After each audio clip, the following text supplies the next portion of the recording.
I did everything right and they indicted me. And I don't know what the I'm doing. Antifa!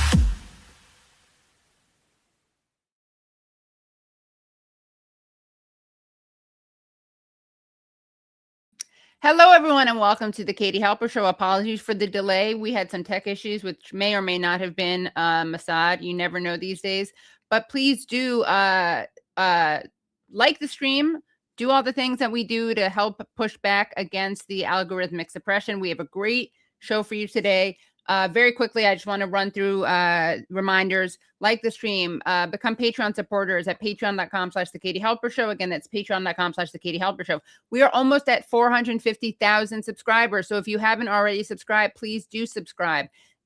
Do that because not only do you want to just, get the word out about the show and the great guests that we have on, but also because we've been doing these extra streams in large part so that we can have on people who live in different parts of the world for whom it's inconvenient to chat at 7 p.m. EST because it's like the middle of the night for them. So just to subscribe, you hit subscribe and then the bell. And like and become Patreon supporters. And if you can do $5 a month, that gives you access to extended interviews, bonus episodes, early release.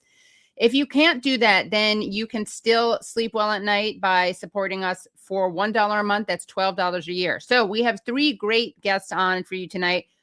In reverse order, we'll be speaking to Max Blumenthal, Trita Parsi, and Sana Saeed. And I'm going to bring on Sana, but just so you know, we're so excited to have her on. I think this is the Katie Halper Show debut. She's been on Useful Idiots, and we're always thrilled to have her on that.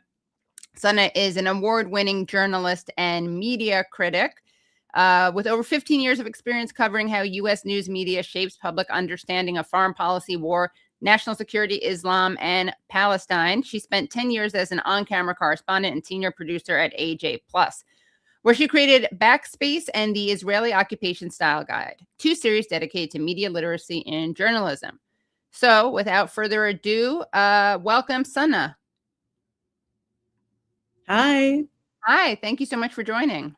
Of course. The chat is talking about how fabulous your hair looks, too. I know. Yeah. I literally said that to you when I was like, oh my God, your hair looks You did. Yeah. Thank you. Well, I'll give people a tutorial. Actually, maybe I'll do an AMA on Patreon to explain to people how it worked out this way. But yeah. And you're getting great love in the chat too. Sana is terrific. Used to watch her at ABJ+. Yes. You should be, if we lived in a world with justice, you'd be on everyone's screens all the time, but we are so excited that you're on this one. So before we get into kind of specific questions, what do you think has mostly slipped under the attention of the media or has been most distorted? Anything that you want to make sure that we talk about, or anything that you want to kind of correct the record on or correct the perspective on, just because you are such a voracious media consumer and analyst?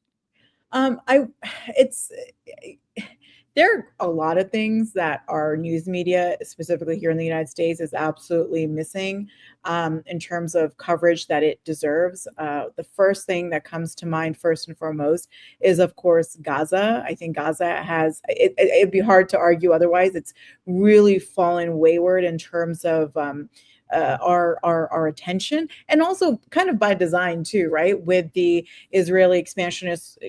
Israeli expansionist wars in Lebanon, South Lebanon, in Iran as well. It's unfortunate, and everything that we are able to hear from what is happening on the ground in Gaza is devastating. And of course, the fact that just today there were 3 people who were killed, including a child, right, in an Israeli airstrike. Whenever we are able to get any kind of drone footage out of Gaza, which shows the destruction of, neighborhoods that were still maybe standing a year ago, it's complete and utter devastation. So that's one. And another story, and again, I focus obviously on like U.S. foreign policy and the Middle East, so that's why I'm focusing on these stories.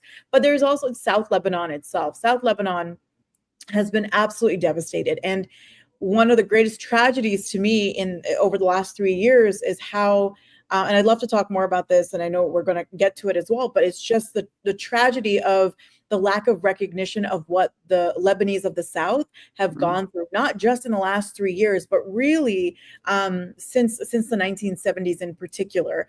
And I'll talk about that some more as well. Yeah. Well, yeah, thank you for bringing our attention to that. And it's so important to remind people of what's happening in Gaza. There's so many things that people are talking about, and at least they're important things like the Iran war, for instance. But we also have to remember that not only is this something we have to keep talking about, but it's also related, of course. And we can it's completely inseparable from one another, right? Like while this is happening, we hear more and more about the yellow line in Gaza taking up more and more land. I mean, it's very clear that whatever the next phase was supposed to be is taking place right now in Gaza. And also the Palestinians that I speak to in Gaza all say like, a lot of them want to be like self-sustainable. They want to work. There are a couple of the guys that I talked to. They're like, I'm saving up to buy a laptop because I'm a programmer and my laptop was destroyed. So I want, but they're like, we're not getting any attention because, people have kind of moved on and, to focus on maybe other things, or there's like a fatigue as well. And it's devastating. Yeah. And how do you know these people in Gaza, by the way? I connected with a lot of them over the course of the genocide. They're the Palestinians who are in our replies. Right. And one of the first ones was he actually joined my live, and he was in one of the refugee camps, and he joined the live, and I spoke like really broken Arabic, and we communicated.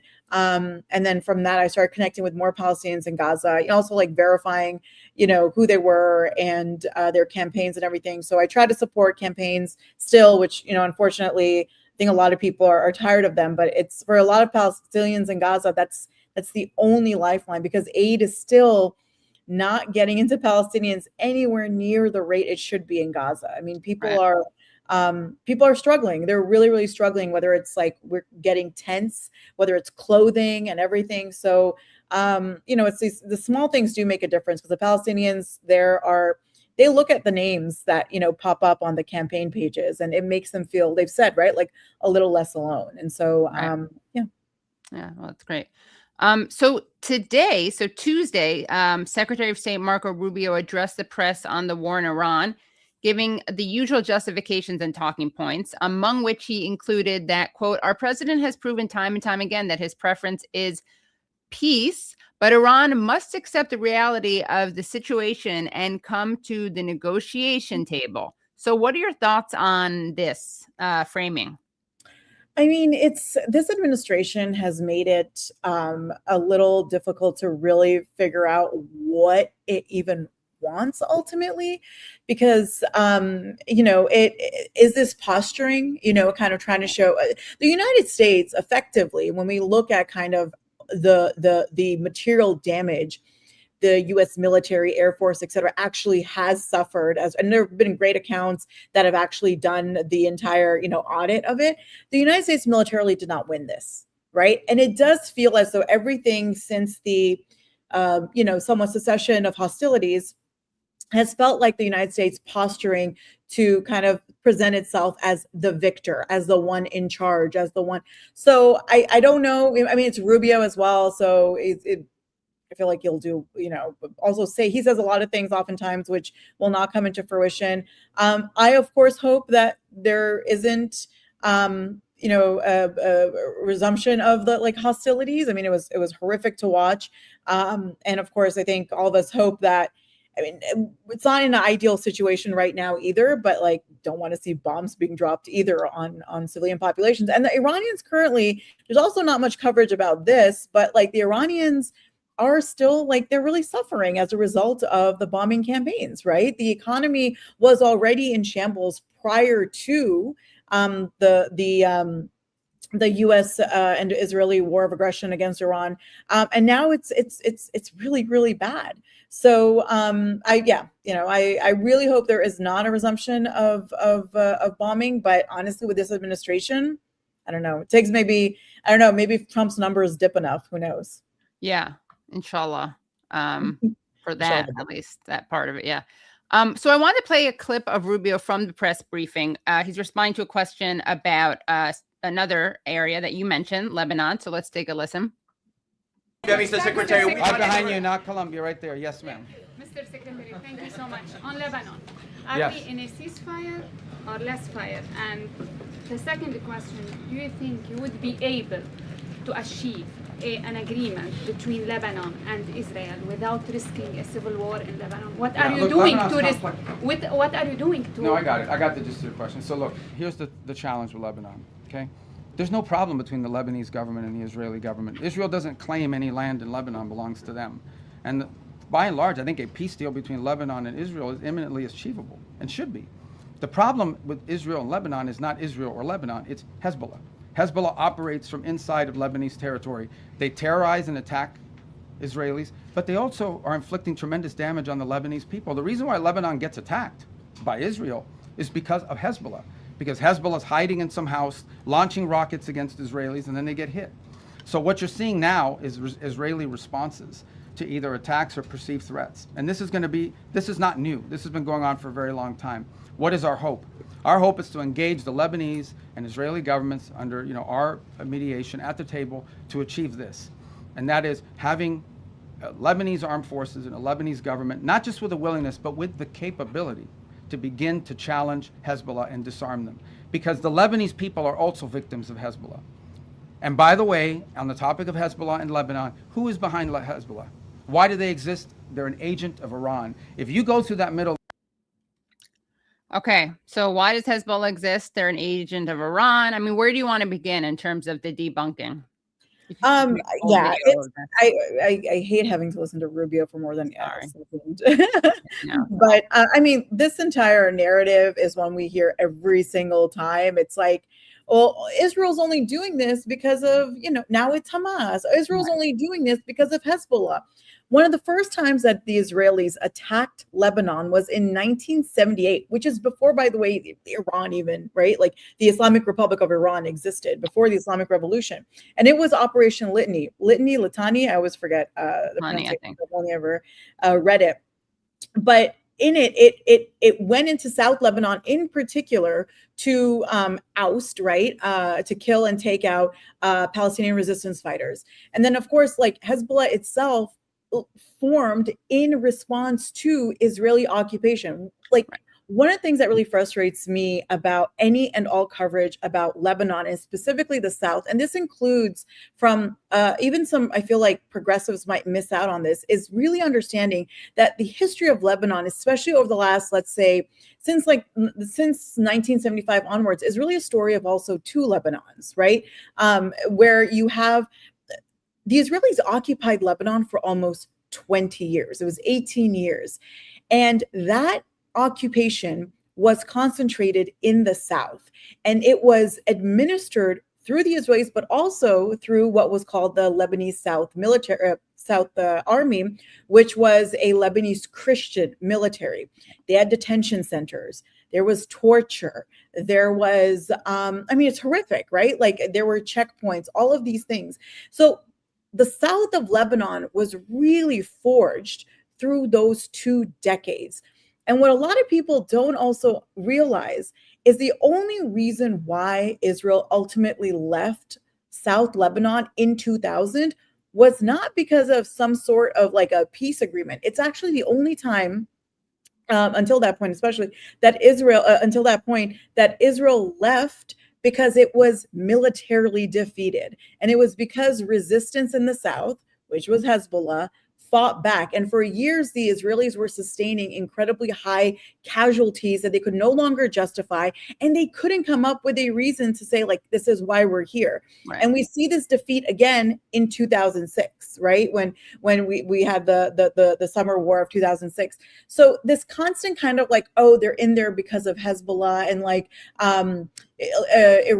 Lebanon has no interest in Lebanese land. It's completely false. It's absolutely false. Israel has no interest in Lebanese land, right? Yeah, that's what I say. Right? It has no interest in Lebanese land. It's just not true. It's simply not true. Because even if we let's just take out the greater, Israel plan. There's also the fact that for the Israelis, it is important for them to empty out that land, which is actively filled with a population that actively resists the occupation. Right. Yeah. Because that's the other thing. when Hezbollah started firing those rockets, right, back in 2023, it didn't do it out of the blue. It did it in response to the Israeli genocide in Gaza. Yes, and that's the thing, right? It's like this constant, like, take out all the context. Israel is always this poor little thing, even though it's like we're always talking about its incredible military capabilities. But oh my God, poor Israel! It's like just surrounded by people who want to kill them, as opposed to, I don't know, maybe the Israelis actually killing everyone around them. Yeah, exactly. And then you have this interesting thing with Hezbollah, which is that people who aren't even like ideologically, obviously there's division in Lebanon and there is conflict, but it is interesting that you also have people who are not Muslim, they're not Shia, and they are extremely appreciative of Hezbollah protecting them from Israel. Yeah, absolutely. Because look at the Lebanese army. Yeah. The Lebanese army is unable to protect themselves, let alone like the actual like Lebanese. Right. And what I think a lot of, and again, this is what I mean by there are different Lebanons as well, right? Like when we look at Lebanon, there's not just one single Lebanon. It is this like incredible and tragic, right? Like hodgepodge of different identities and communalism. And of course, that sectarianism is really built into the political system of Lebanon. But in particular, when I said earlier, there are two Lebanons, by that I was referring to like through the experience of occupation in particular, and how when we see the South, it really is like forged through the occupation, through these violent attacks from the Israelis. I mean, if we look at South Lebanon right now, there are, it was like 1 million, well, this also goes into Beirut, and so, but like over 1 million Lebanese, right, have been displaced. Almost 3,000 Lebanese have been killed since March 2nd, right? In the South, there are entire villages that have been completely decimated. Where I saw footage a couple of days ago, I thought it was Gaza that I was looking at, and it was a Lebanese village, right? And so it's like, and there are many Lebanese who have experienced this, who understand and support, you know, a Lebanese resistance. They understand that what stands against them and increased, not new, but increased Israeli aggression is going to be this group. Right. Well, shifting gears a little bit. So last month, towards the end of April, you wrote a fascinating essay on the way that, quote, charismatic leaders of empire don't save us. They polish the gravestones. And you use a recent video of Obama and Mamdani singing nursery rhymes with children as reference. So let's watch one of these, a part of one of these videos, and then have you elaborate on your article and how charisma is used to do this. Swish, swish, swish, swish, swish, swish, swish, swish. The white was on the bus, swish, swish, swish, all through the town. Okay, so they are, I mean, those kids are obviously very cute. So, but talk to us about the charisma of empire. And I do like in the opening of your piece, you write, I'm not immune to a charming man, a curse that has followed me for much of my life. I was like, I have to be real. I have to be honest. Yeah, exactly. I'm a sucker for the charisma. I really am. Right. This piece was, really kind of looking at charisma, and I don't mean charisma as I say in the piece, like in that colloquial sense that you and I like, oh, he's so charming, she's so charming, right.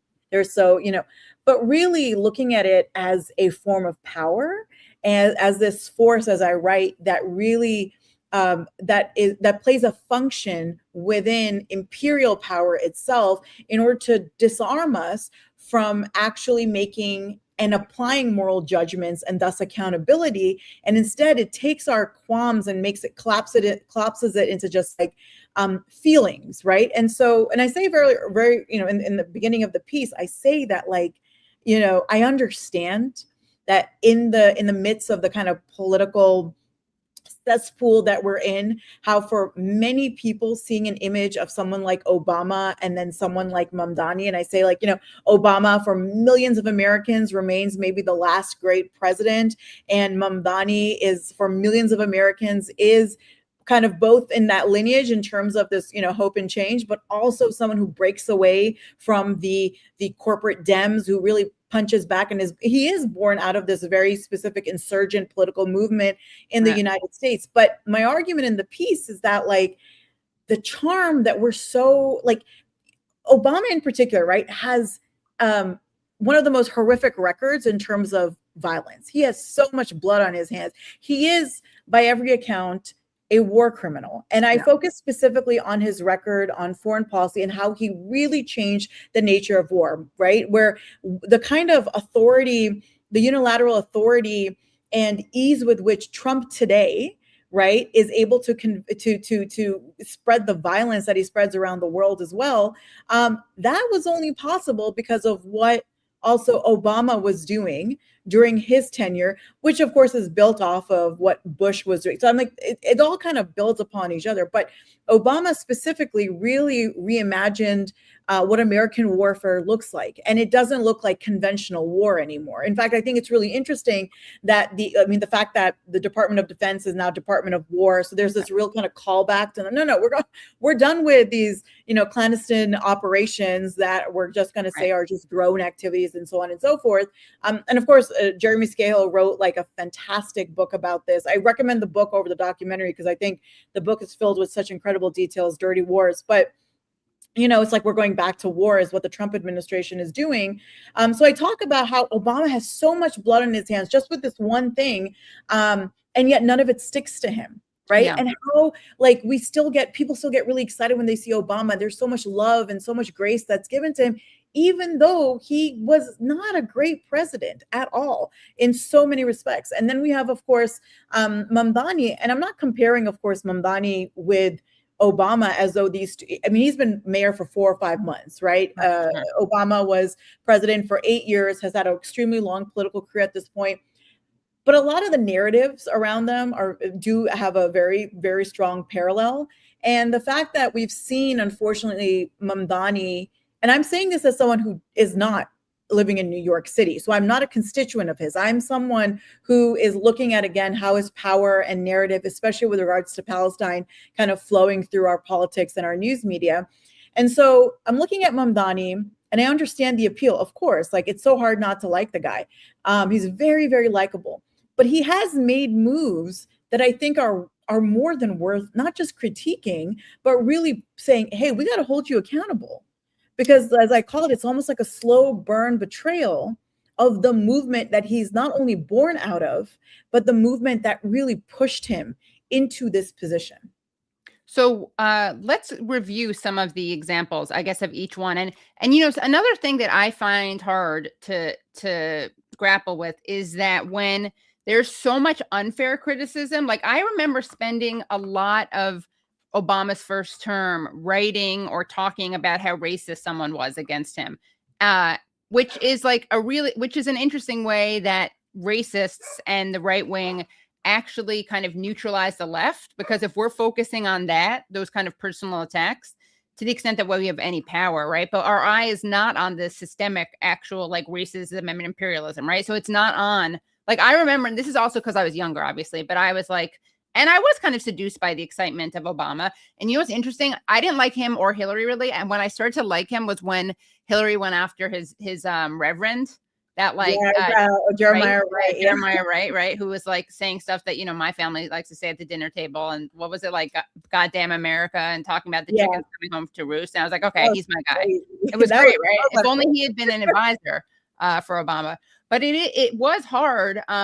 And I think this is something that happens. Like when people are being unfairly attacked, or when Zionists are maligning Zoran, for instance, like it is hard. You want to do both things at the same time, right? You want to like push back against the unfair attacks. Like someone in the comments, I don't think they were being sarcastic, wrote like Obama and Mamdani are both African communists. And it's like, if only, but right. Like, don't get me excited. But like, so how do you do those two things? Or is it just like, whatever, they're big boys, that one is president, one is mayor. We don't actually have to be like, I don't believe in like wearing kid gloves when we're dealing with elected officials. Right.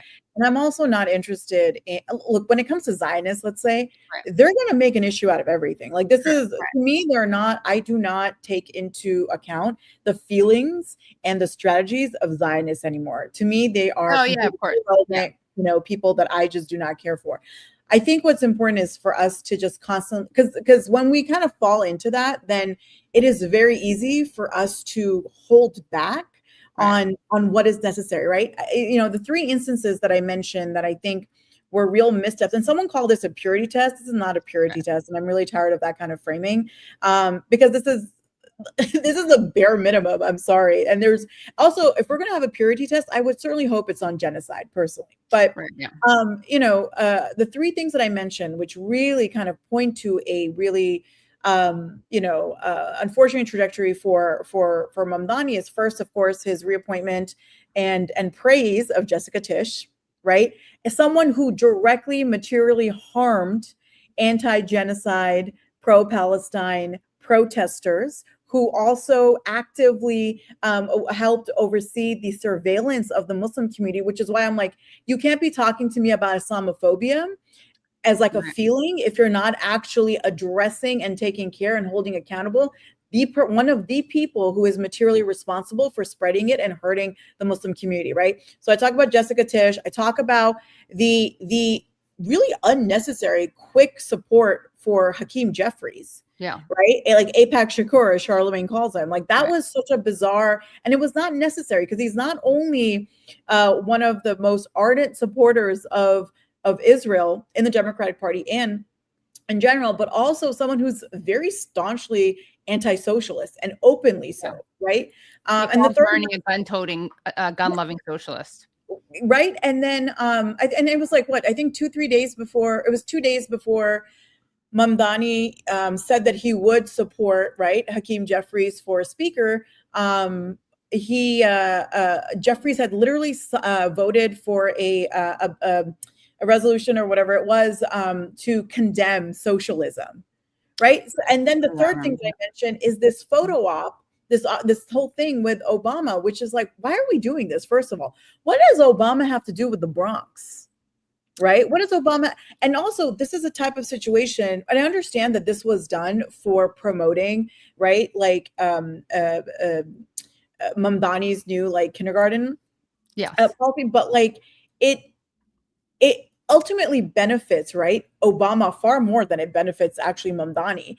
And it's just such a striking image to see someone like Mamdani called Obama evil just 10 years ago or less than 10 years ago. He said in a tweet, which I think now has been, of course, deleted, but he said something to the effect of Obama has shown us that that the lesser of two evils is still evil. That's a strong statement. And so almost 10 years later to be sitting with a man that you called evil and then singing, these childhood songs and stuff, it's stark and it's depressing. It's very depressing. And I don't think this means that you we just burn the whole house down. Right. If you are someone who supports Mamdani, it's about holding to account these moves, because the thing is, and we know this especially with Zionists, right? But if and corporate Dems, you give them an inch, they'll take you all the way out. They'll take you all the way out. Right. Yeah, no, I think that's true. And, one of the grossest things I think about Obama is how he openly said, and you quote this in your piece, what is it? Turns out I'm really good at killing people. Yeah, it turns out I'm really good at killing people. Didn't know that was going to be a strong suit of mine. So can you talk about the context of that quote?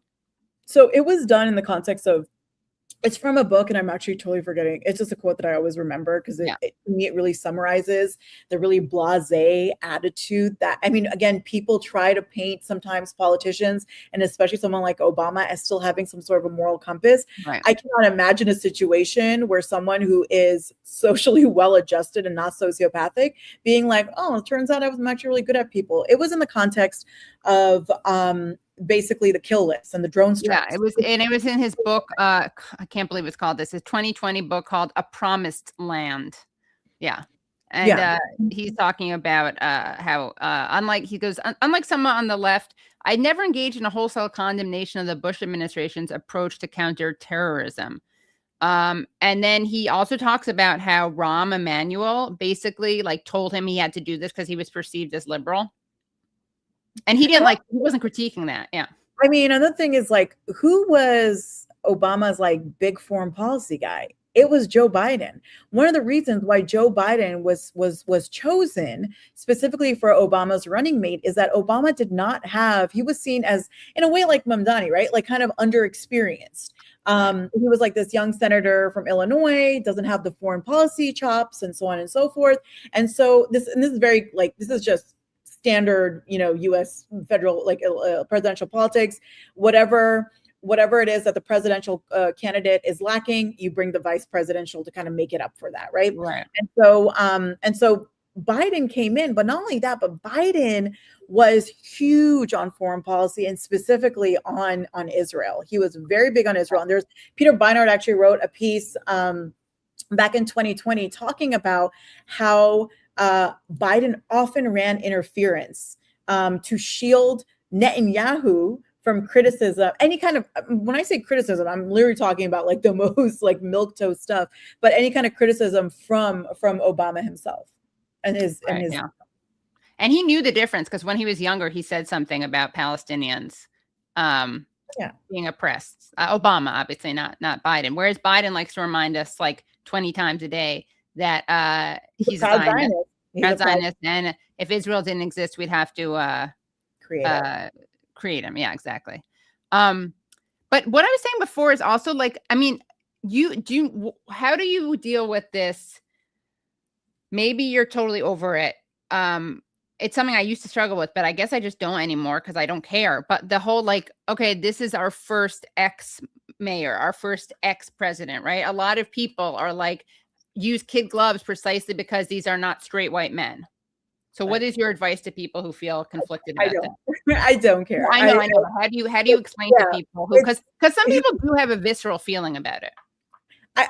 Look, I get it. Like, I don't want to be all callous and stuff. I totally get it because that was a perspective I had for like maybe half of my 20s, right? Or something like that. As I've gotten older, it's like the thing that you really, which is so clear to you, is that how identities and firsts and this type of really superficial angling is just used to launder like the same shit. It's used to launder the same exact shit, except it's just being presented to us as like a little softer, maybe a little bit more feminine, a little bit more friendlier.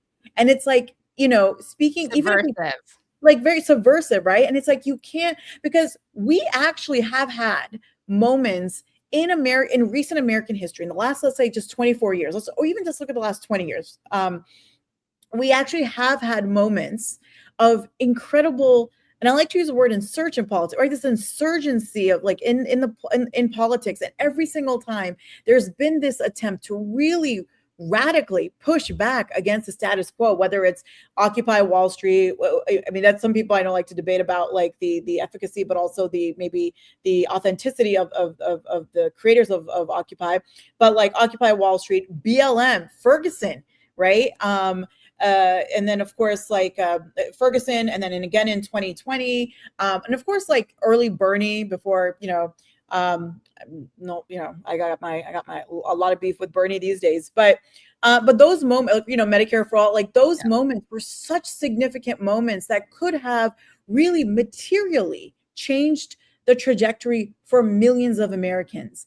And what we find time and time again is that Americans are just kind of offered like little crumbs and carrots, and it fails every single time. So there is a possibility in this country, and unfortunately we keep losing it. Right. Yeah.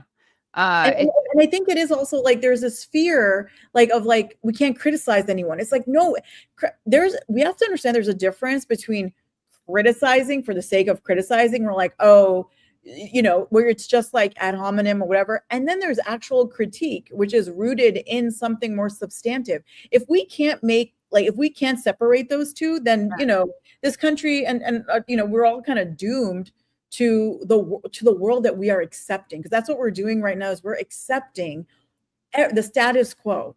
Right. And we're saying like, no, you just have to be strategic. You don't understand. No, if there's ever been a time for a radical pushback, for radical accountability, for really saying, no, we're not gonna we're not, yeah, call me a Puritan if you want. I am a Puritan on genocide.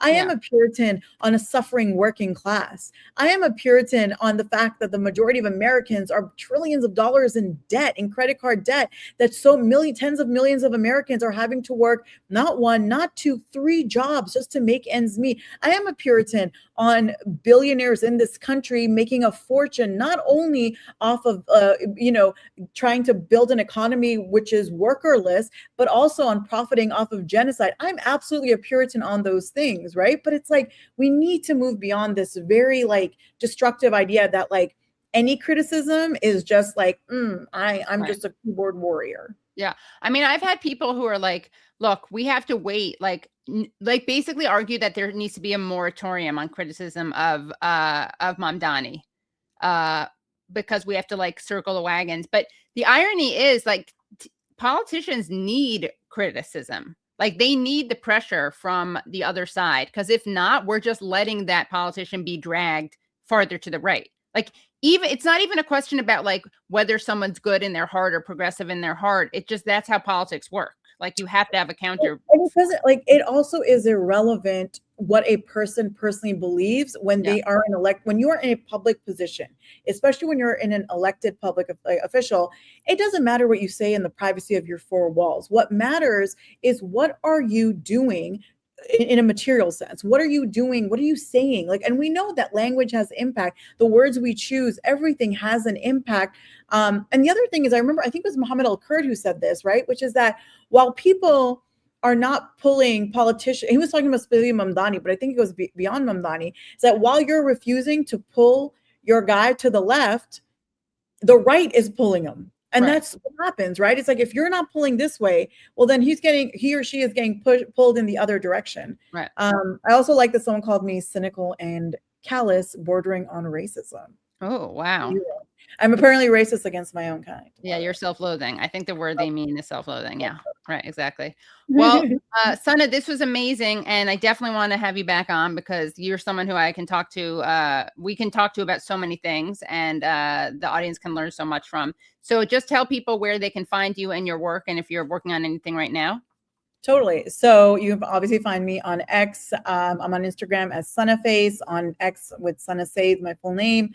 And then these days I'm going to be doing it. I'm going to be going deeper into Substack as well, focusing on long form essays, reporting as well. A lot of stuff on just media narratives, power, as how it functions in our news narratives in particular, and how our news media is basically just an arm of the government. And yeah. Great. Well, thank you. And have a great night. And everyone seems to have really enjoyed this. So definitely let's do it again. Definitely. Thanks. Okay. Great. Bye. Have a great night. All right, guys, this has been great. And we've only just begun. We got 2 more guests for you coming down the pike. Next up will be Trita Parsi. And then after that will be Max Blumenthal. But of course, if you haven't already, please do like the stream, give it a thumbs up, help make sure that people come over and see it. Help fight back against the algorithmic suppression that shows like these face. Also, if you haven't already subscribed, please subscribe, hit subscribe, and then the bell. You don't want to miss these additional streams that we're doing. We're going to have on people from all over the world. We're going to do another one either Friday or Saturday. I'll have that confirmed shortly.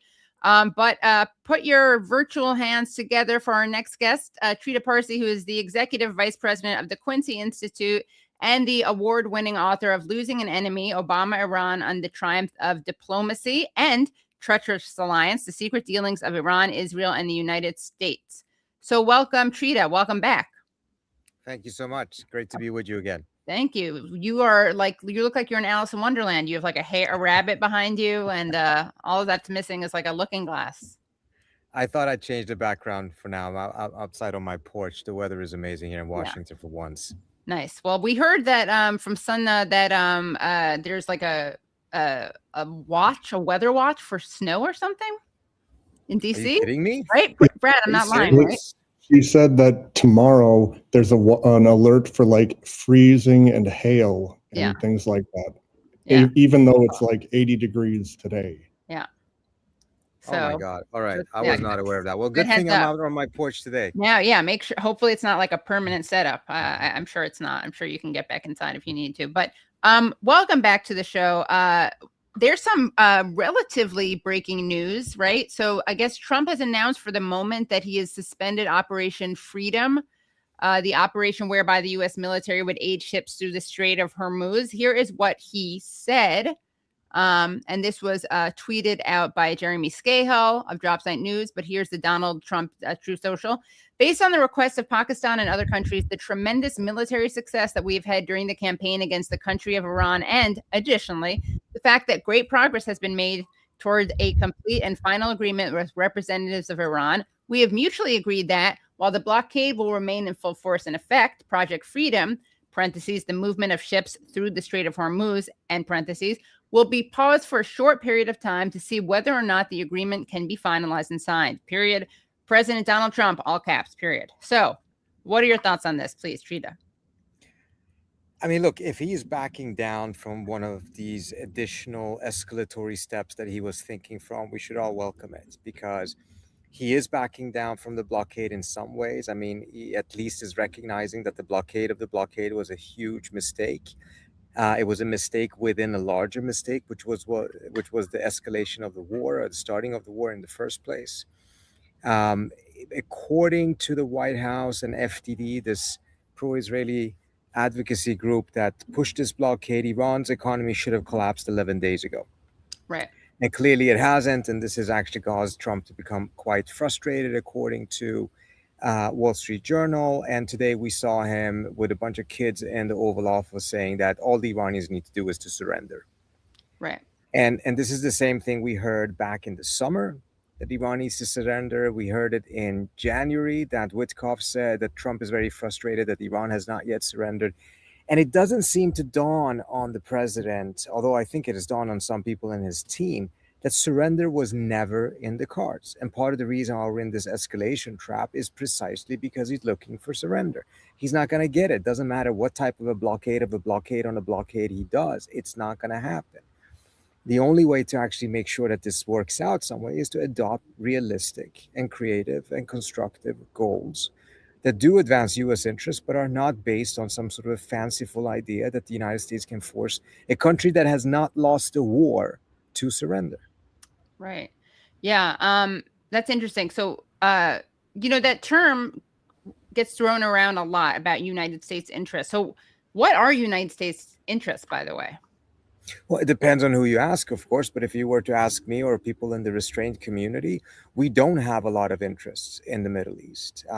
The oil that is there is no longer vital to the U.S. itself as it was 10, 15, 20 years ago. I would say that our main interest right now is to keep flows of trade, etc., open, but most importantly, not be involved in a war. That's one of the most important interests we have in the Middle East, because it's not worth it. We don't have vital interests that are worth going to war for. In the past, there was this belief that the United States needed to sustain American hegemony in the region. If we didn't, the Chinese or the Russians would come in, or the Iranians or someone else would try to establish their hegemony. I think we can see quite clearly, not only has American primacy failed in the Middle East, it is not sustainable, it is not reliable, it is not efficient. And now, after this war, we're likely going to see the very same countries that lobbied the United States for millions and millions of dollars to keep that umbrella, to keep that primacy, that hegemony of America in the Middle East, they're actually going to turn away from it. Not because they're going to abandon the United States entirely, but because they're not going to put their eggs in the American security basket any longer, at least exclusively in the American security basket any longer. Right. By the way, guys, you got to like the stream. Trita, I saw Rania Kalik interview you, and she was unabashed about this. And I do this on my other show, Useful Idiots. For some reason, I don't do it as much on the Katie Halper show. But Rania, the great Rania Kalik, inspired me. Like the stream, guys. Less than half of you have liked it, and I know that not half of you are hate watching. So be good citizens and patriots, and don't let the neocons win and the warmongers win, and like this stream. So throughout the war, including during an April 1st speech, Trump has offered that, quote, to those countries that can't get fuel, I have a suggestion.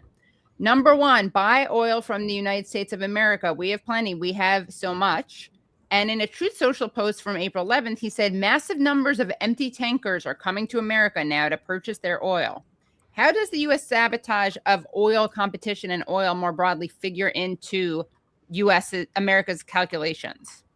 Well, first of all, I don't know if that's true, that exactly is what's happening, that there may have been some shift in the market in favor of the United States because you can't get a lot of oil out of the Persian Gulf right now. But nevertheless, that's not going to be a sustainable situation. Look, oil comes in different qualities and different heavy and light, etc. You need different types of refineries to process the different ones. It's not a simple thing to just go from southern to northern Persian Gulf oil, or from there go to Venezuelan oil. So there may be some temporary solutions that are being put in place, but if this is actually going to be something that is long term, it's going to cost a tremendous amount of money, and that's not what I think most countries are interested in doing right now. Okay, so wanted to ask you, by the way, about the way that this war has galvanized support for the Iranian government. It's also obviously inspired some people to call for, in the diaspora community, to call for the bombing of Iran. What is your relationship with people in Iran? Like, do you have friends and family there? Do you talk to them there? Obviously, Iranians are not a monolith, but what are you hearing from on the ground? So I do talk to quite a few people inside the country. It's been difficult for times because of the blockade, on the internet blockade that was particularly in around January 8th and for about 10 days after that. Since then, it's slowly but surely opened up, but it's still been a little bit difficult. Look, you have quite a variety of views. And I think if we take a look at what happened in June, when Israel first attacked Iran, there was an immediate wave of nationalism that swept the entire country. But 2 months after that war, most of that nationalistic fervor had essentially died down, and people were back to their ordinary lives, and they were very upset at the Iranian government with its repression, its economic mismanagement, corruption, etc. And then, of course, we saw some of the biggest protests in January, only a couple of months after those attacks.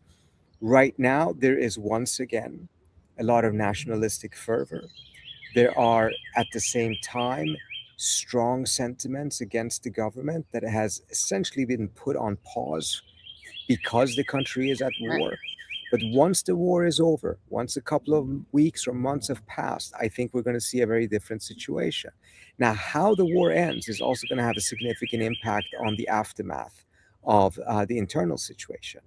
If the war ends in some sort of an arrangement in which Iran gets some sanctions relief and the economy has a better trajectory than it had prior to the war, then there may be ways to, the population will still be very upset at the government for a variety of reasons, but you may end up actually having a situation that slowly but surely would improve for average Iranians. If you don't have that, if you don't have sanctions relief, and the economy is in even worse shape than it was before, $300 billion of damage, a government that is, more hawkish than it was before the war, then you're likely going to see more protests, and you're going to see far more repression after that as well. So it kind of depends on what happens. And here, I think, in Washington, a lot of people are saying that, they want to stand with the Iranian people. Well, I think it's a couple of things that should be very clear. Bombing the country is not to stand with the Iranian people. Sanctioning the country into death, into absolute economic strangulation, in which the weakest elements of the society pay the highest price, is not to stand with the Iranian people. It may sound counterproductive to some people within the Beltway, but actually lifting the sanctions and giving the country an ability to be able to breathe economically in the long run will be much better for the cause of democracy and freedom and openness in Iran than going for this type of economic strangulation. There's only one country that has transitioned towards democracy under or as a result of a major economic blockade in line with what we have on Iran, and that is South Africa under apartheid. That's the only example. In every other case, those countries have tended to become more repressive internally to keep their population in check, as well as becoming more adventurous externally in their foreign policy. You played a role in the negotiations between Iran and the U.S. In reaching the JCPOA, the Joint Comprehensive Plan of Action. I want to know what surprised you most about that. Also, what you think has changed since then, and why during a recent interview I heard you say that the era of U.S. primacy is over. So on the issue of the JCPOA, are you talking about what was most surprising back then? Yes. Yeah. Right. Or most Well, I like mean, noteworthy, or you think is most like enlightening or illuminating to understand where we are today? Well, that's a great question because it really puts a light on how a lot of things are done the wrong way, but also that under Obama, with all of the different flaws that he had as well, there was a foreign policy approach that is fundamentally different. The Obama administration understood that there needed to be a compromise. So they engaged in real negotiations with some real give and take. They negotiated very hard. The whole thing took 2.5 years. It didn't need to. It did because both sides were just negotiating so ferociously and being so hardline in their negotiations, but nevertheless, they were looking for win-win solutions and compromises. That's not the approach that the Biden administration took, nor is it the approach in any way, shape, or form that the Trump administration is taking. They're just looking for, as I talked about earlier on, the surrender of the other side, and it's just simply not in the cards. And it seems to me that it's coming difficult. It's difficult for a superpower that views itself as so superior to these other countries, particularly a country like Iran, to actually understand that even with that type of a country, you have to engage in an exchange of concessions and compromises. And in retrospect, it was actually quite amazing that that Obama did this, given where the standard of America's approach to negotiations have been. Now, in regards to American primacy, I wrote a piece in which I argued that the consequences of the Iran war is going to be more far-reaching than the consequences of the Iraq war. In Iraq, the United States actually won the war militarily within 3 weeks. It achieved its political objective of getting rid of Saddam Hussein. Now, a lot of problems came afterwards, of course, but most importantly, won militarily, but it lost the peace. In Iran, the United States has not even won it militarily. One can make the argument that it's been defeated strategically in this war in the manner that the Iranians have managed to find this massive leverage because of their control of the Strait of Hormuz and the inability of the United States to do anything about that militarily. And this tells you something about the United States' ability under these new circumstances in which countries take advantage of the terrain, of the geography, in which to use new technology, very cheap drones and missiles, in addition to fighting asymmetrically, etc., or escalating horizontally, defining the geography of the war, how they can actually deny a superpower, a nuclear superpower victory. If that can happen in the Middle East, it can also happen elsewhere, even in areas in which perhaps that smaller country does not have a strategic waterway as vital as the Strait of Hormuz to control. But it tells you something about the United States' ability to sustain this military hegemony globally. I don't think this repercussion is only limited to the Middle East. It will actually spill over in other areas in Asia, in Europe, in which I think increasingly a lot of countries, close allies of the United States, are going to understand that they simply cannot rely on the American security umbrella and that they need to find at least complementary measures in order to be able to achieve their security rather than just blindly relying on the United States. And what else did you observe? I mean, how close were you to the power players when you were doing this, when you were negotiating? So I was just an informal advisor to the Obama administration, but we were very deeply involved in advising and helping. The organization I headed at the time, NIAC, was one of the few organizations early on that argued that diplomacy could work. Right. And once Obama came into power and he wanted to pursue diplomacy, you could look around in the think tanks. All of them had been, writing papers on how to impose more sanctions on Iran or writing papers on how military options would work. Very few of them had spent any time thinking about, okay, how do you actually make diplomacy work? Right. So that put us in an important position, I think, to be able to advise. And of course, we were the largest grassroots organization of Iranian Americans. And it was important for the administration to also be able to show that they had the support of that community. And what does Trump want out of this? What does Netanyahu want out of this? And why did Trump rip up the deal?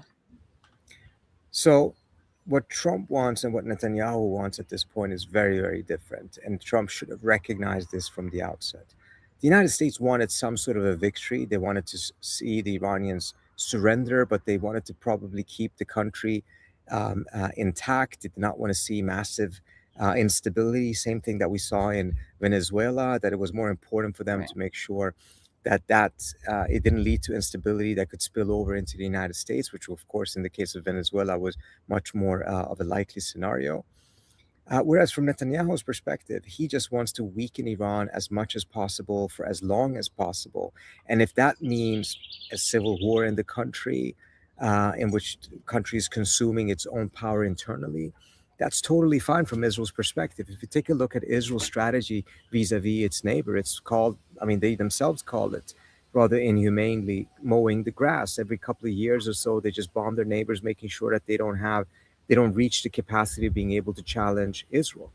Right. The Israeli objective was to essentially achieve the same thing with the Iranians.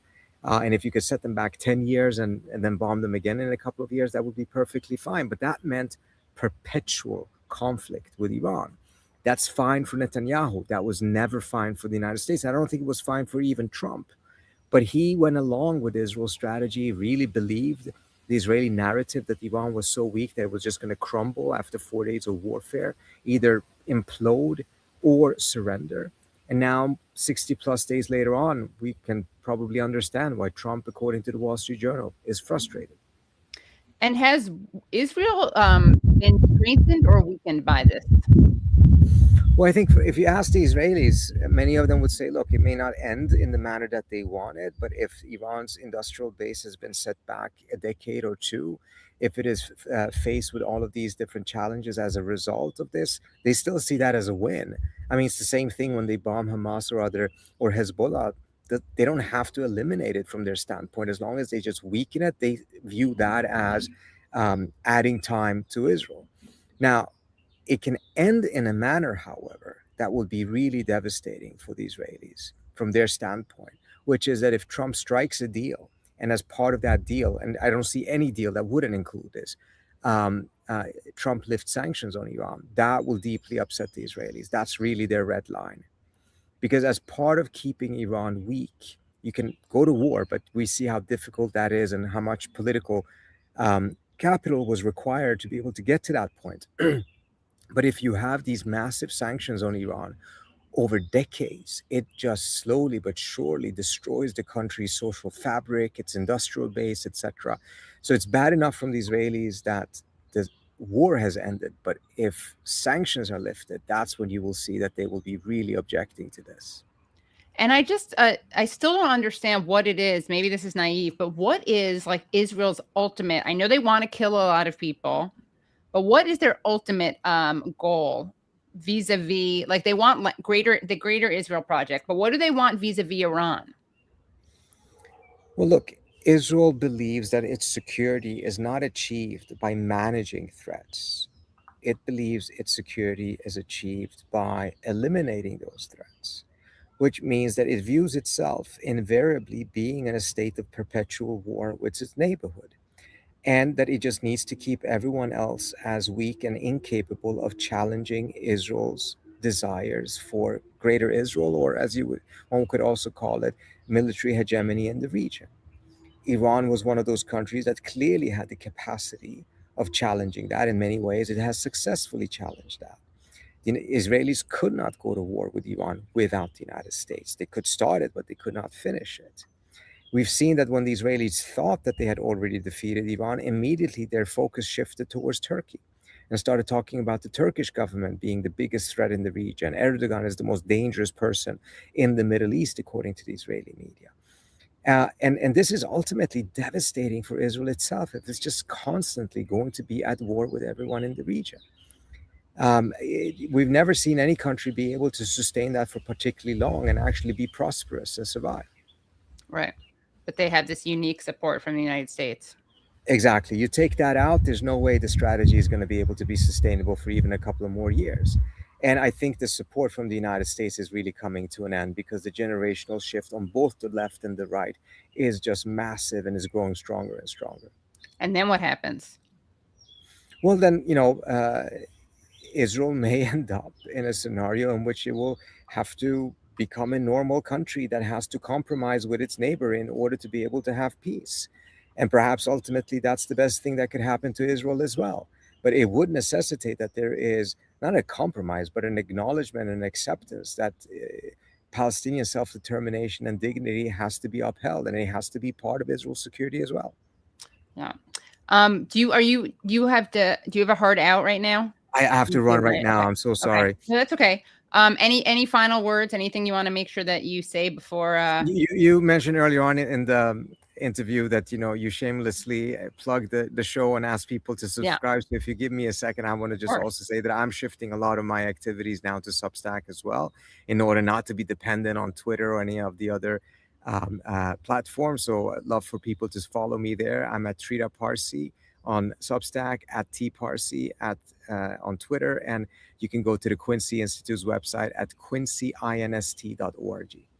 Great. Awesome. Well, thank you so much, Trita, and we will link to all of your sites. Fantastic. Thank you so much. Great to be with you. Of course. You too.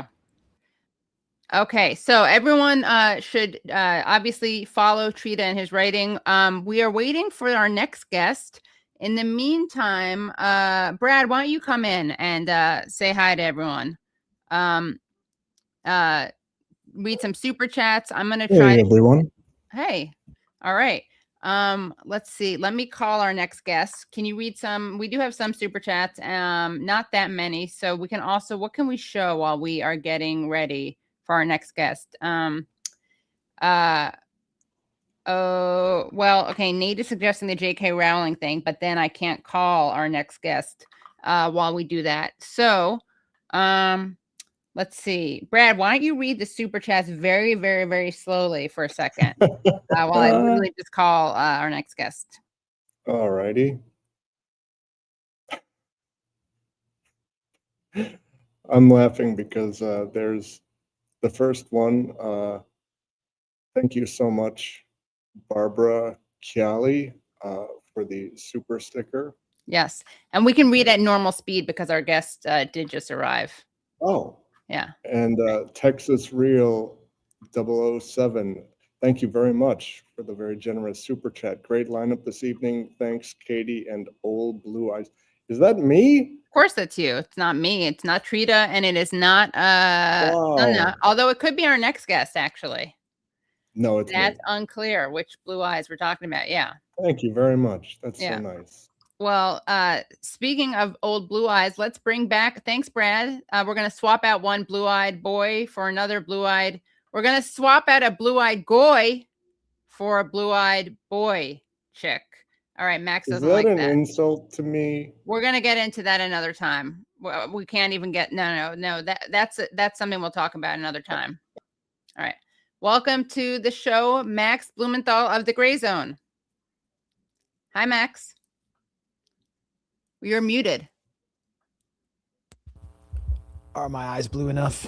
Yeah, I think, they're not quite as light as Brad's, but you do have a weird buzzy sound. Hold on. Say something. Count to 10. 1, 2, 3, 4, 5, 6. Is it buzzing? A teeny bit, yeah. I've noticed that on a few interesting voiceovers I've done. Hold on one second. Okay.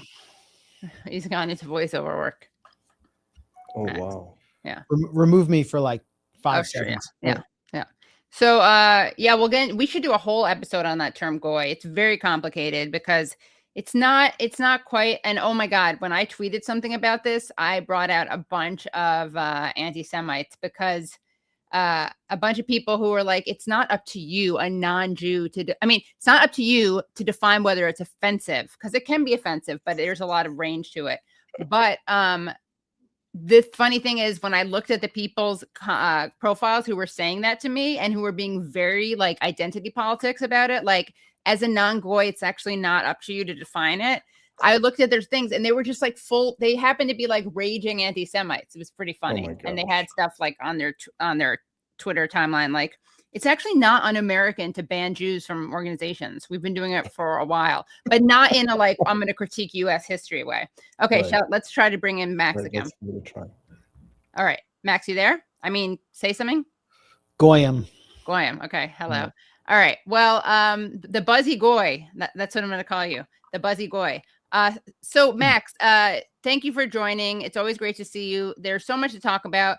let's start off by talking about this really scary and important case in England, in the UK, that you guys at the Gray Zone have been covering, and it is about Pal Action. Then we're going to get into a stabbing that happened. But backing up, let's talk to, which is unrelated to Pal Action. Tell us about this case, this Pal Action case, and also what you guys at the Gray Zone revealed and discovered. Well, we had to reveal how this case was a gigantic stitch up because we're an American outlet. And in the UK, you can't do that. It was like there was a full media ban ordered by the court on reporting any of the key points of this case, including that the defense lawyer. Oh, and by the way, just so people know, stitch up means in British informal slang, it's like a framing. Yes. Of someone for a crime. Yeah. Okay. Sorry. So, framing, a setup. A setup, yeah. I think people know what I'm talking about. Yeah. But like Rajiv Menon is the name of the defense lawyer for these defendants. And he is facing trial himself on contempt of court charges because he effectively defended a previous defendant in a December trial, who is one of them. And this is a retrial because they got off in December. And so do you understand that? No, the defense lawyer is being tried because he succeeded. Right. That's how much of a setup this is. Okay. And we broke that story because we're American, because British media is not allowed to report that the defense lawyer was on trial, was actually facing contempt of court charges. Right. The interior minister, what's her name? Yvette Cooper. Yeah. She too was facing contempt of court charges for lying about Palestine Action in an op-ed. And it was completely dropped. She was just let off the hook because she's the interior minister. Right. The judge is named Jeremy Johnson, and he is the former barrister for the MI6 and Metropolitan Police of London. And he is the man behind this stitch-up issuing all these orders. He is the only one in that courtroom given latitude.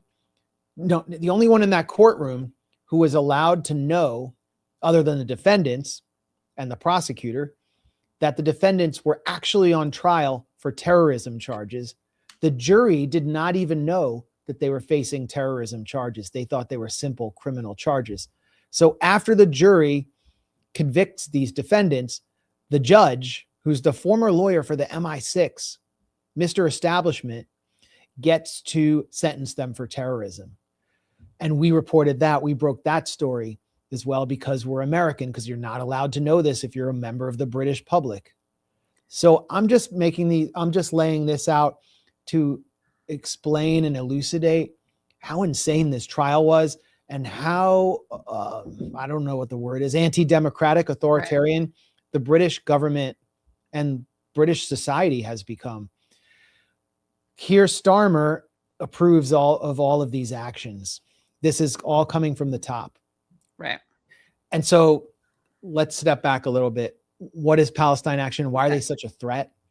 I think this is one of the most important things that anyone watching this should know is Palestine Action is being treated this way, and they're being set up in order to proscribe them as a terrorist organization on par with Al-Qaeda. And let me just show people what Pal Action is, because I think how scary they are is very evident in this photo. Well, yeah, I mean, that's a nice photo of them, but they really are a threat to the British special relationship with Israel, if you want to call it that. And they do engage in direct action. They use hammers, they use spray paint, they do vandalism, they break into facilities, they do stuff you're not supposed to do, which is considered law breaking, and then they get off. Why are they doing this? What are they attacking? They're attacking, or they're occupying and attacking weapons and industrial facilities belonging to Elbit Systems, which is the state weapons system, the main state-owned arms company of the state of Israel. And they have these factories all over the UK on British soil. And they'll break in. They try to make sure no one's in the facility. Right. They avoid hurting people. They attack weapons or computers. And there's always a clean room, a room that has often has sensitive technological components, guidance systems, and they try to contaminate the clean room, which will often shut these facilities down for long periods. Then they go before juries of their peers, and the juries come in and they hear these are crazy radical terrorists who just love smashing things and they want to destroy our way of life. And then they hear from the defendants, and they realize the defendants are actually rational people who argue that they are trying to save children from being slaughtered in the besieged Gaza Strip, and that the damage that they're carrying out is actually saving lives, and that the damage that these Elbit Systems factories are carrying out are far more harmful to humanity than what they're doing, and the juries let them off. Again and again, they get let off, and the factories, the cost of doing business is getting too high. So it's frightening Israel. This is so much more effective than any other form of activism on the planet. Not on the planet, sorry, but throughout the West, directed at Israel. It's the most effective form of BDS activism, but it's also very, it's high risk. Right. You have to be really, really committed and willing to go down for several years to even take this risk. So these are very brave people, but they're also effective, and they're capitalizing on the fact that most British citizens are just simply not on board with Israel once they learn what's being done with their tax dollars on their soil. That's why in this case, as we reported, we broke the story, I think. Yeah, you did. We didn't even put a byline on the article because I take full credit for it as an American, that no one in this, among the defendants, the Filton 6, were allowed to even mention Elbit Systems. No one among the defendants was allowed to even describe the target of their activism. None of them were allowed to use the term genocide or to discuss what's taking place in the Gaza Strip, use the term apartheid, and so on. So they were basically prevented from defending themselves while their defense lawyer was on trial for contempt of court for being too effective. People outside the Old Bailey courthouse, supporters, were not allowed to hold signs instructing jurors of their right under British law to rule according to their conscience. They were arrested for holding signs advising jurors of their rights under British law. So rights were stripped outside the courtroom, inside the courtroom, and as all this was happening, a new knife-wielding terrorist suddenly appears to justify banning the phrase "globalize the Intifada." Right. And you could go to jail for 14 years for stating those words. So what's going on in the UK? Is this really the UK? Right. Where are these instructions coming from? Why is this such a threat? These aren't British weapons factories. These are Israeli weapons factories. It just looks like a kind of like a political occupation. And the jury clearly was not on board in this case, as they haven't been in the past. And many of the charges were thrown out, but the most serious one is of his last name is Corner. I'm forgetting the full name of the defendant. He was I think it's the first time when a Palestine Action defendant was accused of grievous assault and bodily harm, grievous bodily harm. Yeah. Because he mixed it up with, he tussled with a security guard. The jury was not allowed to see the full, what was his name? Oh, here. He's the first one. Here it is. Okay. Samuel Corner. Yeah. Okay. Two of them got off, I think. Right. And here, yeah, keep going. I wanted you to have this. So Corner, he fought off a security guard, or he like is accused of striking a security guard, but the jury wasn't allowed to see the full video, the full CCTV, which shows that the security guard was actually whipping him and the others with a kind of like a lasso or like an actual electrified whip or some kind of weapon, which led it to the melee or the exchange. So Corner faces the most jail time, and it's up to Judge Jeremy Johnson, former barrister for the police and MI6, to decide how long he'll go to jail for under terrorism charges. This is a document, right, that you guys got your hands on. To the extent that you can, how did you access this? Well, we accessed it the same way that British media would have, but unlike them, we were able to report it. So if you were in Britain, obviously we got it from the court. Right. And if you were like a British person, a British journalist in Britain right now, and you were telling me this, or you were showing me this document, what would happen to you? Well, I think now they're allowed, British media is allowed to report on this. I've seen them kind of come out with the Guardian reported that Rajiv Menon is facing contempt of court charges for defending his clients too well. So can you imagine if this happened in like Russia or Iran, how much Western media would be talking about this authoritarian state?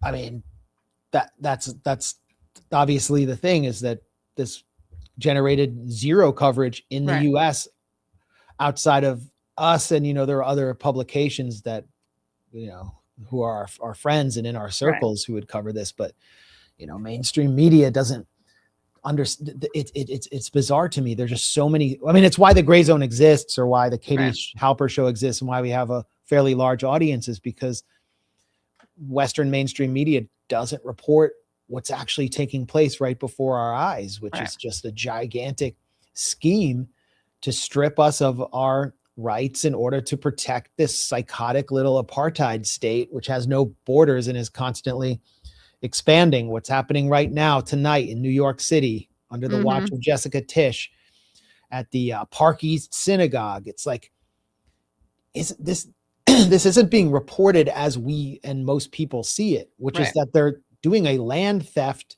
auction.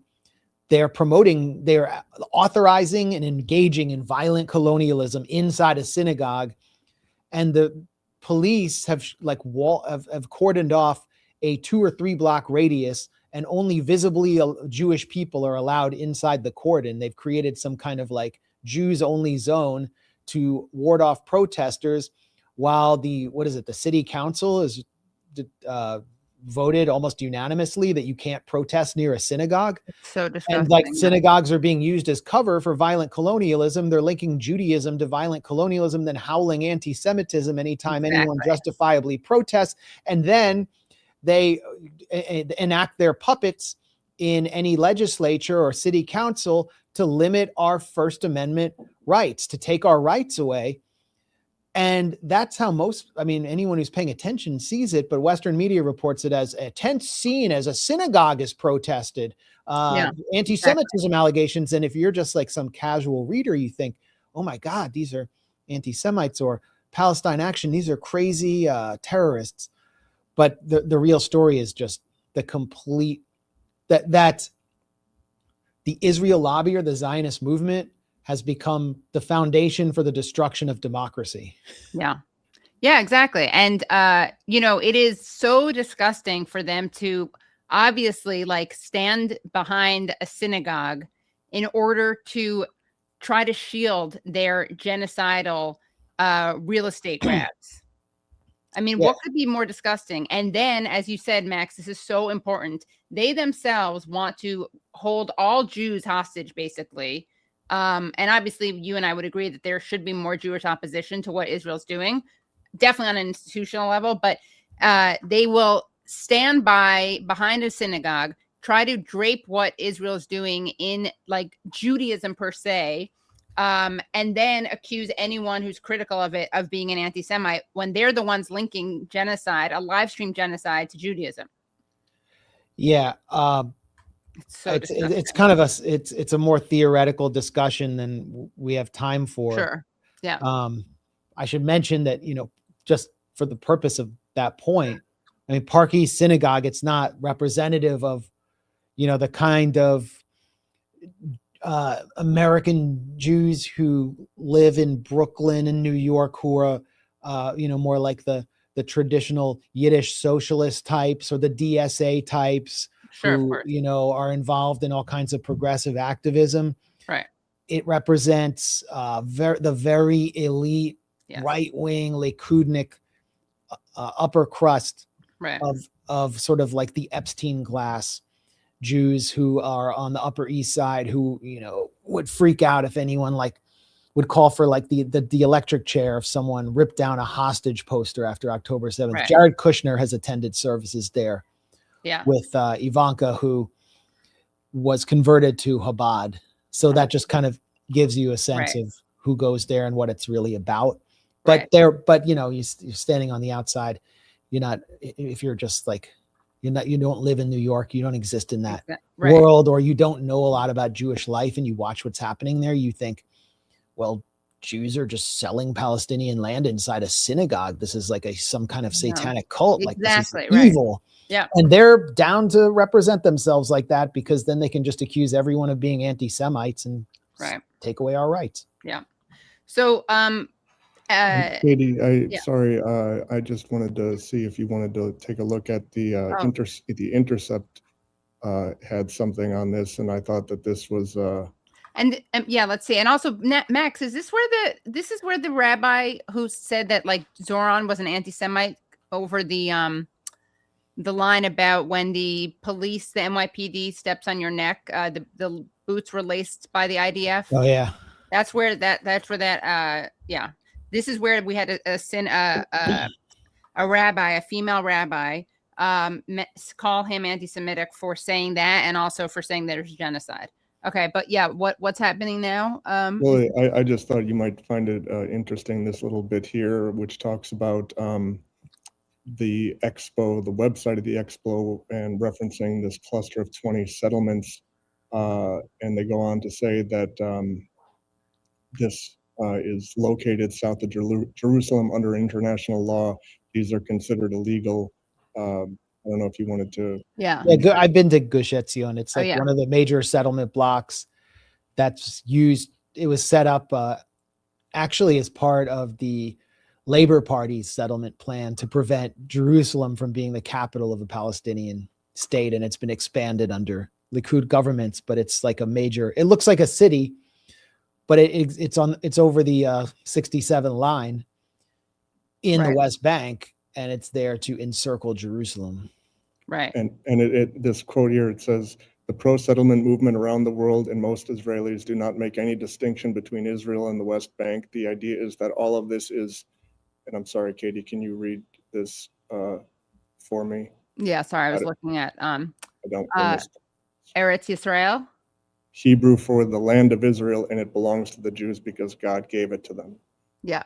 So and then the Intercept attended the event Tuesday just inside the synagogue. A large welcome sign specified that the event was for, quote, information purposes only, and, quote, more than a dozen tables advertised the services of real estate companies, most of which promoted glitzy luxury buildings in Tel Aviv, Netanya, and other cities inside Israel's internationally recognized borders. At least one company, Harei Zahav, displayed a map of properties in Kfar Eldad, Karnei Shamron, and other Israeli settlements in the West Bank. Brochures at the Harei Zahav table offer detailed looks at properties in these settlements. And in this, it also shows how Mamdani came out opposing this. Yeah. But I don't. This is the one. Yeah. Mamdani issued a statement, or his spokesman said, he opposes it. I don't know, Max. But they support, safe passage to the synagogue so that people can. I don't know, Max, if you have any idea of it wouldn't seem to me, could Mamdani do anything to not have that happen? Does he have the ability to do that or no? I don't know. I don't. Pal Out. I don't know, but he's this is set up as a trap for him as well, right? And he's caught between his base that wants him to oppose it, right. And the optics of a synagogue, a New York power structure that wants to catch him doing something Right. You know, where like a Jew gets, you know, hit by a protest sign on the way, and Right. he said, you know, they shouldn't be going there. So he incited this attack, and then, Yeah. you know, they released the hounds on him. Right. And he's trying to pretty much avoid this issue because he wants to focus on cost of living issues and Right. more popular initiatives so that he can sort of establish a real legacy. I mean, he clearly wants to stay away from this. And then you have Jessica Tisch, who's, you know, one of the three most powerful New Yorkers, who is an arch Zionist.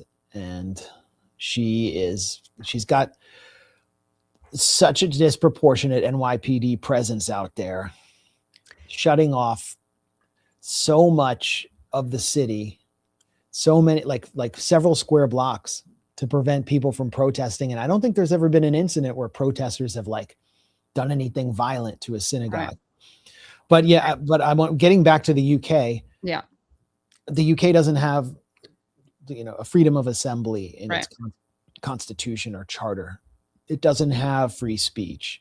So it's much easier for them to limit the rights of those who are trying to disrupt this genocidal regime Right. and its special relationship and influence over our governments. So when you look at the UK, you're seeing what our government would do if it could. That's a good point. Right. Yeah. Now let's get up that document again. I want to show that document because they lay out very kind of overtly what they're doing to stitch up for the stitch up. And this is the order. Okay. So these are the things that they're saying. This is a draft order regarding closing speeches. Upon the court's ruling dated, okay. So it is ordered that the parties must not, in their closing speeches to the jury, this is back to the Pal Action case, the Elba Systems case. The parties must not, in their closing speeches to the jury, without first securing the court's permission in the jury's absence before the start of closing speeches, A, invite the jury to apply the principle of jury equity, refer to the principle of jury equity, invite the jury to disregard the court's rulings of law, refer to rulings made by the court in the absence of the jury, inform the jury that a judge may not direct a jury to convict. So can you explain what these things mean?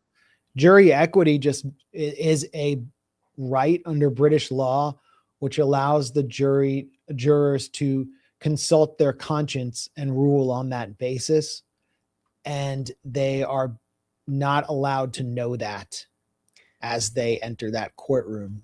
And therefore, supporters of Palestine Action outside the courtroom have been arrested for providing jurors with knowledge of that right by holding placards telling them they are allowed to rule on their conscience, based on their conscience, which is how other jurors issued verdicts in the past exonerating or acquitting Palestine Action defendants, which kind of legitimized the model of protest that they were employing. So this is like what they're trying to do is set an example here, as was done in the Middle Ages when someone would commit a crime.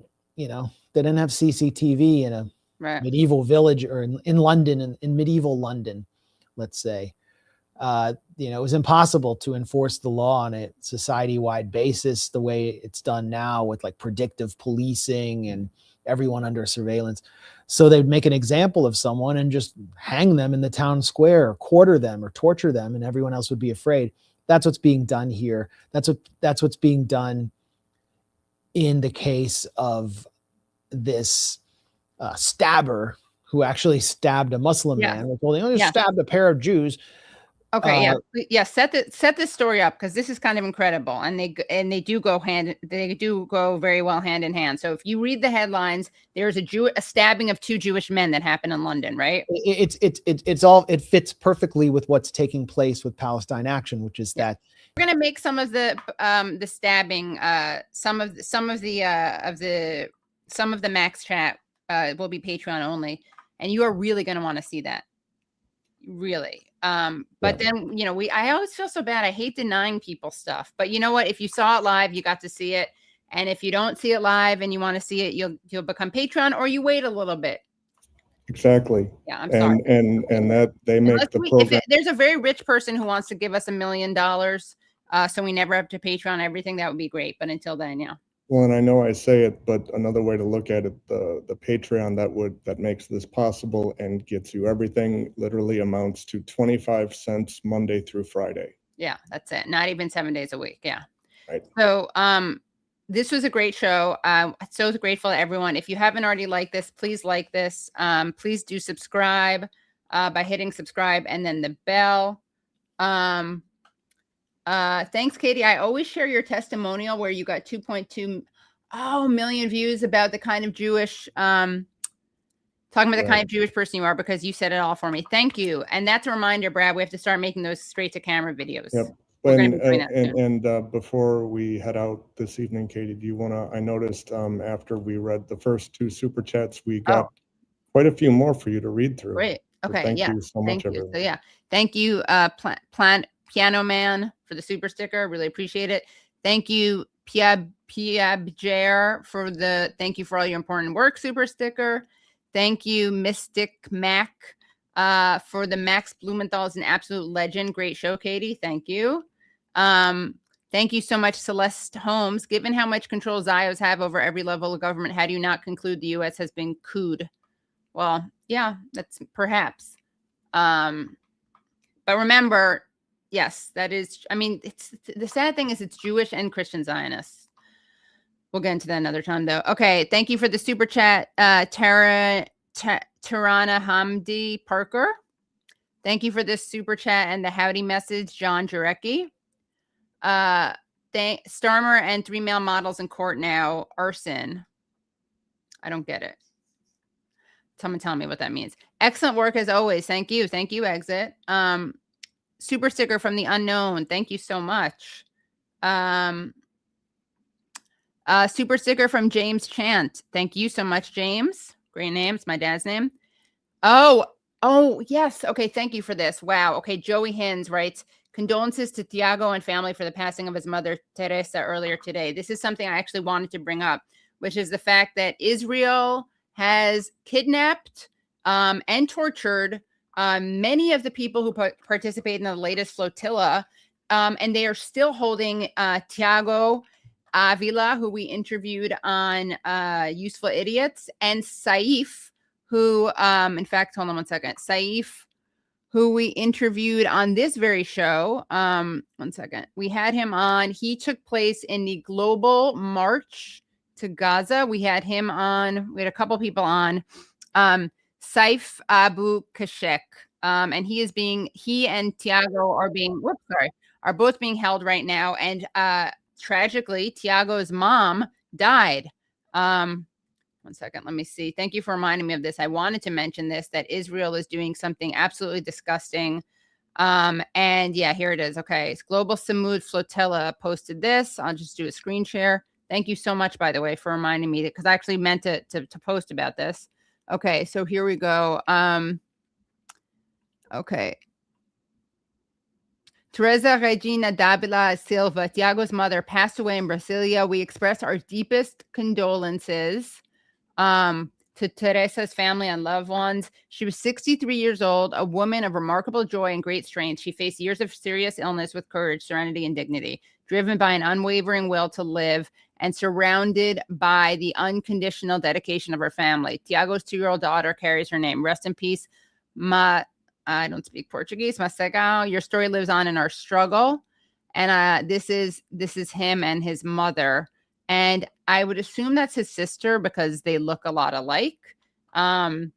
So that is very sad. Yes, she died. And oh, look at this. Don Zion writes, and now her stupid son will spend time in Israeli prison for being a good for nothing bum. I know I shouldn't write that, but like read that. But it is just that is like Zionist morality for you in a nutshell. Who the hell writes that? Yeah, he's spending time in a jail in Israel because he dares to think that Palestinians are human beings. Here it is. Israeli soldiers beat and tortured flotilla organizer Saif Abu Kashek and Tiago Avila after abducting them in international waters near Greece in the early hours of Thursday morning. Lawyers and diplomats have said after illegal intercepting. Wait, am I showing this, Brad? Am I showing the? Yes. Okay. Yes. After illegally intercepting 22 boats and kidnapping around 200 activists hundreds of miles from Gaza, Israel transferred the majority to Greek authorities but refused to release Abu Sheikh and Avila. Instead, it transported them back to an Israeli desert prison where Palestinians are routinely tortured. Brazilian activist Avila was dragged face down across the floor and beaten so badly he passed out twice, lawyers said after visiting him on Saturday. His wife, Lara Sousa, said an embassy official told her he had been temporarily blinded by his injuries, with his left eye still swollen shut, but he was being denied medical treatment. In a brief visit where he was separated from the consul by a glass screen and not able to speak freely, he reported pain all over his body, especially in his hand and shoulder, and said that soldiers had threatened to throw him overboard and target his wife and 2-year-old daughter. Abu Kashek, who had been sailing on an observer boat and did not intend to go to Gaza, was, quote, in shock, end quote. His wife, Sally Issa, said he was forced to lie face down. By the way, Ann Wright had asked me to do that, to go on this boat that wasn't going to go all the way to Gaza, because I guess she knows I'm not a brave enough person. I'm not insulting her to like go all the way, but it's kind of scary to think that like I mean, whatever. It's just, yeah, you can't, if you're doing anything remotely around Gaza, you just can't count on them not attacking you regardless of your intentions, even if you're not trying to go all the way there. Abu Kashek, who had been sailing on an observer boat and did not intend to go to Gaza, was, quote, in shock, end quote. His wife, Sally Issa, said he was forced to lie face down on the floor of an Israeli warship for 2 days, lawyer said, blindfolded and with his hands bound behind his back. Spain has demanded Israel release Abu Kashek, who is Palestinian but holds Spanish and Swedish citizenship. On Friday, Prime Minister Pedro Sanchez said he had been illegally abducted by the Netanyahu government. On Sunday, the activist appeared before an Israeli court where a judge extended their detention by 2 days. So, like, okay, it's just Netanyahu. No, it's Israeli society, and that's why a judge extended their detention instead of releasing them. Lawyers demanded their immediate and unconditional release, telling the court the entire process was, quote, fundamentally flawed and illegal, end quote, and describing Israel's actions as, quote, retaliatory measure against humanitarian activist leaders, end quote. The two men have now been transferred back to solitary confinement in Shikma prison, where they are being held in windowless cells. Both are on hunger strike, with Avila saying he will not leave without Abu Kashek. And this is them. I mean, how disgusting. How just absolutely disgusting. Like in this case and in the case of London, basically the people who are punished are the ones who are protesting and trying to stop a genocide. And the people who have nothing bad happen to them are the ones who are engaging in or defending a genocide. Absolutely disgusting. Okay. Well, thank you guys again so much for watching the show. Thank you, Brad. Thank you, Charlotte. Thank you, Nate. And thank you to all of the audience and to all of the guests. And we will see you either Friday or Saturday for sure. We're doing another stream, either Friday or Saturday. Stand by. We'll tell you exactly when. And then, of course, we will do our show next Tuesday, as always. Bye, everyone. I did everything right and they indicted me. And I don't know what the I'm doing. Antifa! Oh, yeah, I do.